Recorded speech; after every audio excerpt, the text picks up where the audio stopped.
Hello everyone, my name is Megan Roberts and this is my presentation for interpersonal communications. In the first chapter, I really just learned how important communication is, and without good communication, you can't really have a solid relationship, and it really is a human necessity. So the first point that I pulled out of the first chapter is the difference between unintentional communication and intentional communication. And I can tell whenever somebody is being unintentional whenever I'm talking to them because they don't make eye contact with me, they're not giving me feedback, and their body language is kind of like drowsy. I don't know, you can just tell they aren't interested in what you're saying. And it makes me not want to talk to that kind of person because I'm like, they're not even listening to me. So what's the point in me talking to them? But whenever somebody is intentional with you, you can tell that they have good eye contact. They're not on their phone, and they are relaying to you what you're saying. They understand what you're saying, and you can have a good conversation from it. So that was chapter 1. Okay, so for chapter 2, I learned about mediated interpersonal communication. The book states that mediated interpersonal communication is basically when people communicate through technology. So that's like through social media, text messaging, phone calling, emails, all these different types of things. It's basically the main communication of today, I would say. A lot of people communicate through technology because it's so easy to need to talk to somebody immediately, and you can just send them a message and get in contact with them in seconds. It's really easy and convenient.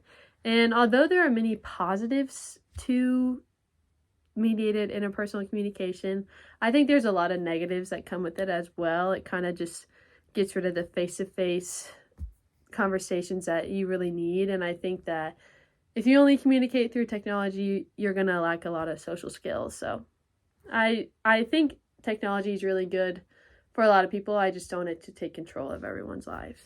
Okay, on to chapter 3.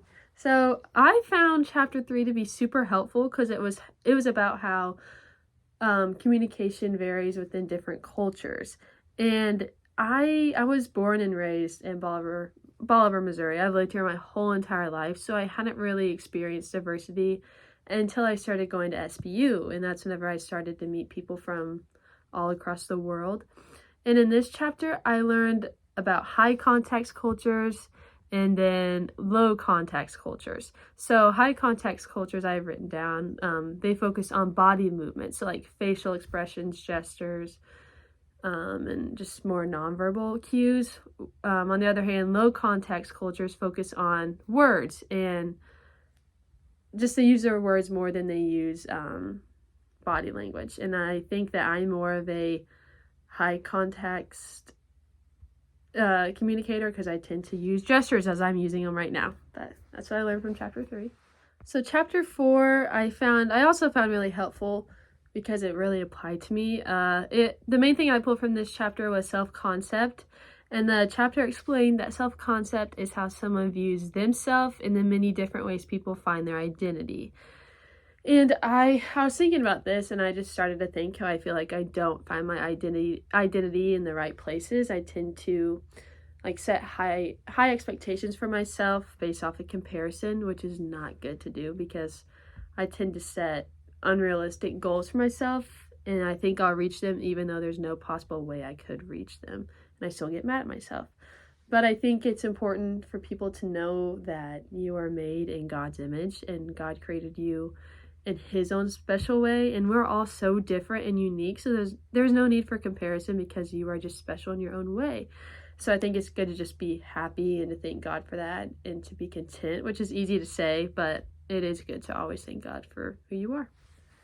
Okay, last chapter, chapter 5. This chapter was about how you perceive others and how that affects your relationship and communication with them. And one thing I pulled from this chapter was perception checking. I'm a manager at a business here in Bolivar, and I didn't realize that I use perception checking on a daily basis. I didn't know that's what it was called. But perception checking is basically a skill that allows one to review their assumptions and share their interpretations about another person. So basically, it's whenever you're talking with somebody and then the listener is giving you feedback, like they know what you're saying. And that's so helpful with the job I have, because if I'm talking to a customer and they're relaying the information back to me, and they know what I'm saying, and I know that they know what I'm saying. It helps me out because I know I'm speaking clearly, and it's helpful. So overall, I think I've learned so much just from these past few weeks of this class, and I'm so excited to learn some more in the second half of the semester. So thank you.